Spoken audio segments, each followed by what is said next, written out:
My husband divorced me by text. I'm leaving you and moving to Paris with my 25-year-old girlfriend. I've already emptied our joint account, haha. I calmly replied. Good luck. When he realized what I'd done, it was already too late. I'll tell you everything. First, let me thank you for watching Grandma Stories. Please subscribe and tell us where you're watching from in the comments.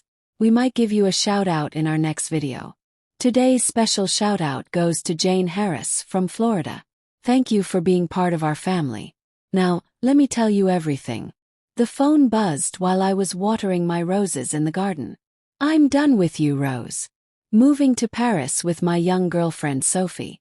Already took all our money, L.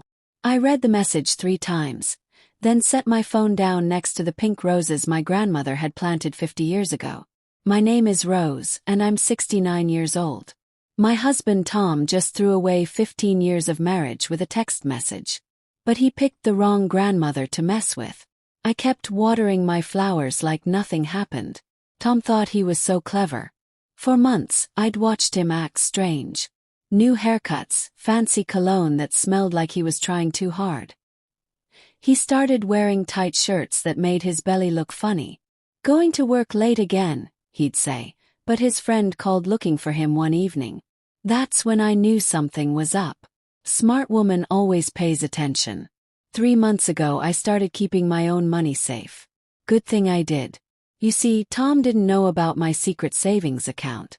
When he said he wanted to put all our money together to make things easier, I smiled and said yes. But I only put a little bit in there. Just enough so he wouldn't ask questions. The rest of my money was hidden somewhere he'd never think to look. My grandmother taught me to always keep some money that belongs only to you. Never let anyone take everything, dear, she used to say. Smart lady, my grandmother. My phone buzzed again. Don't try to stop me. Sophie and I are flying out tomorrow. I'll get my clothes later. Sophie, I'd met her at Tom's office party. She was young enough to be his granddaughter, with bright pink hair and giggles that hurt my ears. She kept touching his arm and laughing at jokes that weren't funny. I could see right through her games. Instead of getting mad, I called my lawyer friend Martha. It's time, I told her. He just did exactly what we expected. Martha had helped me prepare for this day. We had all the papers ready. Should I send them to Paris? She asked. No, I said. Let him think he won first. Make it hurt more later. Another text from Tom. I know you're crying right now. Maybe you'll find someone your own age who wants an old lady. Old lady. I built a successful flower shop while he watched TV all day. My little flower business made more money than his boring office job ever did. I just smiled and kept planning. That night I sat in my house. The house my parents left me, the one Tom always wanted me to add his name to. It would make things simpler, he used to say. But something told me to keep it in my name only. Another smart choice. While looking through old photos, I found pictures of Tom from when we first met. He looked so different then, before his midlife crisis made him act like a teenager. These days he tried to dress young and talk like kids do. It was embarrassing, really. Tom kept sending mean messages all night. I planned this for months, he wrote. Sophie gets me in ways you never did. You're too old and boring. Even my brother says we don't match anymore. It's not my fault we grew apart. I took pictures of every message. My lawyer would love seeing how he admitted he planned this whole thing. The last message made me laugh. I used our credit card to buy plane tickets and book our hotel. Think of it as my goodbye gift to myself, L. Perfect. Just what I needed. I called the credit card company right away. Hello, I need to report someone stealing from me, I said. The lady on the phone was very nice. My husband used our card to buy plane tickets for him and his girlfriend after he took all our money. I have text messages where he admits it. The lady sounded shocked. We'll cancel those charges right now and remove him from your account. Tom and Sophie would get to the airport to find out their tickets didn't work. More texts from Tom. Don't worry about the house. I'll let you stay there until you find a small apartment somewhere. I laughed so hard I nearly spilled my tea. Did he really think he owned MY House? The house my parents gave me. Another text. I know your flower shop is important to you. We can work out a fair deal for my half when I get back. His half of my business that I built by myself. The man had lost his mind completely. I poured myself some wine and sat on my porch swing, looking at my beautiful garden. Tomorrow, Tom would learn some hard lessons about trying to steal from someone smarter than him. But tonight I enjoyed the peace and quiet. No more listening to him complain about everything. No more watching him try to act young. Just me, my flowers, and my plans for a better future without him. Morning brought angry texts from Tom. What did you do to our credit card? The airline says our tickets are fake. The hotel kicked us out. Answer me right now. I turned off my phone and went to open my flower shop. Friday was always busy, and I had new roses to arrange. Life goes on, even when your husband runs away with someone young enough to be his granddaughter. Around lunchtime, Tom's sister called me. Rose dear, said Tom's sister Linda. Tom told us how mean you've been to him. He says you're being nasty now, causing problems with his trip. I put her on speaker while I made a pretty flower arrangement. Did he tell you about taking all our money and buying tickets for his girlfriend with our credit card? Silence. Then, well, he said you gave him no choice because you were cold to him. Linda, I have his text messages. Would you like me to read them? Another pause. He was pretty cruel in those messages. I told him texting was wrong. I've always liked you, Linda, but my lawyer says I shouldn't talk to Tom's family right now during the divorce. Divorce already. But dash. Goodbye, Linda. By afternoon, Tom's family was talking to everyone about their adventure. According to my friend at the grocery store, Tom and Sophie were stuck at a cheap motel near the airport. Their Paris dreams were ruined. Tom tried using his own credit cards, but those were maxed out. I'd noticed that months ago. Another warning sign I'd paid attention to. My lawyer Martha called with good news. The emergency court hearing is Monday. Since he admitted to stealing your money and using your credit card for his girlfriend, we're in great shape. We can freeze everything he has left. Has he been served the divorce papers yet? Not yet, but he'll get them at that cheap motel. Oh, and his girlfriend has been posting pictures online all day, including some nasty comments about you. Smiled. Let her keep talking. It would only help my case. I had spent a whole year collecting proof of Tom's lies. Hotel receipts, credit card bills, text messages that proved he planned this for months. Tom was so busy planning his big escape that he never noticed I was watching and keeping records of everything. My phone buzzed with another text. You think you're so smart, but I copied all your flower shop records. Half that business is mine. I sent that message straight to Martha. Tom kept making mistakes that would help me win. Sometimes the best way to get back at someone is to just be ready when they try to hurt you. The court hearing on Monday was everything I hoped for. Tom showed up wearing clothes meant for someone half his age. Tight jeans and a shiny jacket that screamed midlife crisis. Sophie waited outside, looking very young and scared under the bright courthouse lights. My lawyer presented all our evidence piece by piece, showing how Tom stole my money and used my credit card for his girlfriend. Your Honor, Tom's quickly hired lawyer said, my client made some bad choices, but Mrs. Wilson has been mean and sneaky. Sneaky? My lawyer shot back. You mean smart. My client protected her own money and kept records of her husband's suspicious behavior. That's not sneaky, that's intelligent. The judge looked through my papers. The deed showing the house was mine, the business papers in my name only, the careful records showing I kept my flower shop money separate from our joint money. Mr. Wilson, the judge said to Tom directly, you admitted in text messages that you deliberately took all the money from your joint account and used shared credit cards to pay for a trip with your girlfriend. Do you deny this? Tom fidgeted in his too tight clothes. I was just trying to start fresh. By stealing? The judge asked with raised eyebrows. And now you're saying you own property that clearly belongs only to your wife? Tom's face turned red as he realized his mistakes. I watched Tom's expression change as he understood this wouldn't be easy. He thought he'd take our money, run off with his young girlfriend, and maybe claim half my flower shop in the divorce. He never bothered to understand why I insisted on keeping things separate. He used to make fun of my careful bookkeeping, calling it old lady worrying. The court finds clear evidence of financial misconduct, the judge announced. All shared assets are frozen. Mr. Wilson must return any money taken from joint accounts within 24 hours. But that money's gone, Tom protested. We spent it on Dash. Then I suggest you find a way to replace it, the judge interrupted. And Mr. Wilson, the court takes a very serious view of using shared credit cards to fund trips with girlfriends.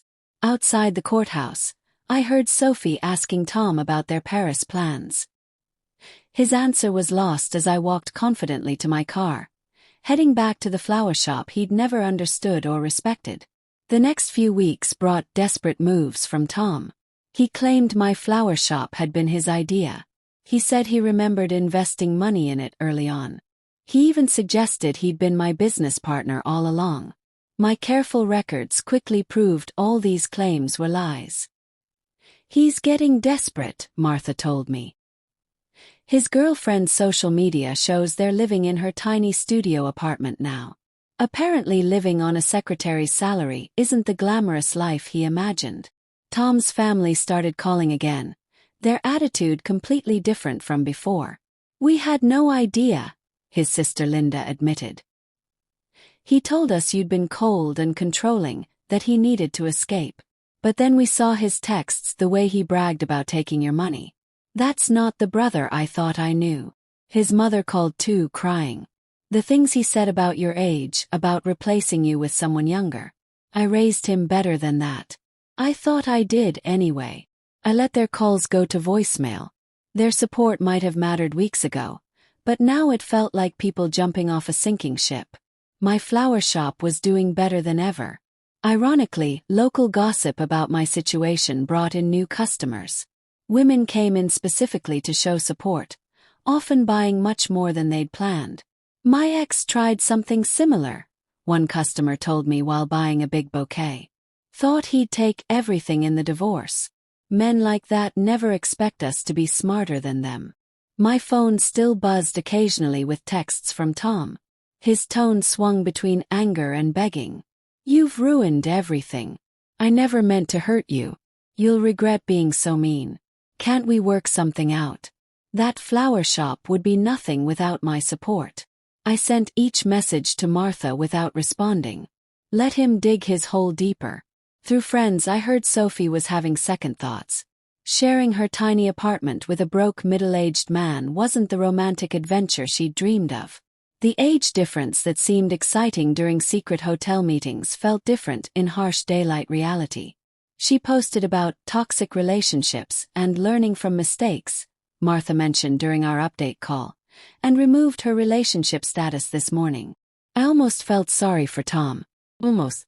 But then I remembered his haha after telling me he'd emptied our account. The casual cruelty of his comments about my age. The way he assumed I'd be helpless without him. Instead of pity, I felt pride in my planning and quiet strength. The final divorce hearing painted a very different picture from Tom's imagined victory. Gone was his cocky attitude, replaced by barely hidden panic. Sophie was nowhere to be seen. She'd moved on to dating someone her own age, according to office gossip. Tom showed up in his old clothes. The designer wardrobe apparently returned to help repay the joint account he'd emptied. His lawyer looked tired from trying to find loopholes in my documented separation of assets. Your Honor, Tom's lawyer tried one last time. Despite the separate property documentation, my client contributed to the growth of his wife's business through emotional support. Emotional support? My lawyer interrupted. Like these text messages calling Mrs. Wilson's business a little flower stand. Or these social media posts calling it her hobby. The judge had clearly seen enough. The final settlement reflected my careful planning. I kept my house, my flower shop, and my separate savings. Tom got his personal belongings and his car, which was worth less than he owed on it. You've destroyed me, he hissed as we left the courthouse. I'll have to move back in with my parents. No, Tom, I replied calmly. You destroyed yourself. I just made sure you couldn't destroy me too. His mother was waiting outside, ready to drive him to her house. His new home at 55 years old. The irony wasn't lost on anyone. The man who'd mocked my age was now living in his childhood bedroom while I continued running my successful flower shop. You planned this all along, he accused. You knew this would happen. No, I said. I just paid attention. And unlike you, I understood the value of keeping good records. His mother stepped between us. That's enough, Tom. You've embarrassed yourself enough already. As they walked away, I heard her start scolding him. Honestly, what were you thinking? A 25-year-old. Emptying bank accounts. Sending those horrible texts. I watched them disappear into the parking lot, feeling nothing but relief. Tom had thought he was writing the ending to our story with that cruel text. Instead, he just set my carefully laid plans in motion. My phone buzzed, not with texts from Tom this time, but with notifications of new orders from my flower shop's website. Life was moving forward, just not in the direction he'd imagined. 6 months after the divorce was finalized, my flower shop had expanded to include a small cafe. The irony wasn't lost on me. While Tom struggled to rebuild his life, the little flower stand he'd dismissed was thriving. I'd hired 2 new employees and started a flower delivery service that was gaining popularity throughout the county. News of Tom's situation trickled back through mutual friends. He'd tried dating apps but found women his age weren't interested in a middle-aged man living with his parents. Younger women, having heard about his history through office gossip, stayed far away. Sophie had apparently warned her friends about him, sharing screenshots of his desperate attempts to win her back after she'd left. His career suffered too. The company's HR department had investigated his relationship with a subordinate employee, resulting in a formal warning. The promotion he'd been expecting went to someone else. Someone who didn't have a history of inappropriate relationships with young staff members. He tried claiming age discrimination, Linda told me during an unexpected visit to the flower shop. Said they were punishing him for dating someone younger.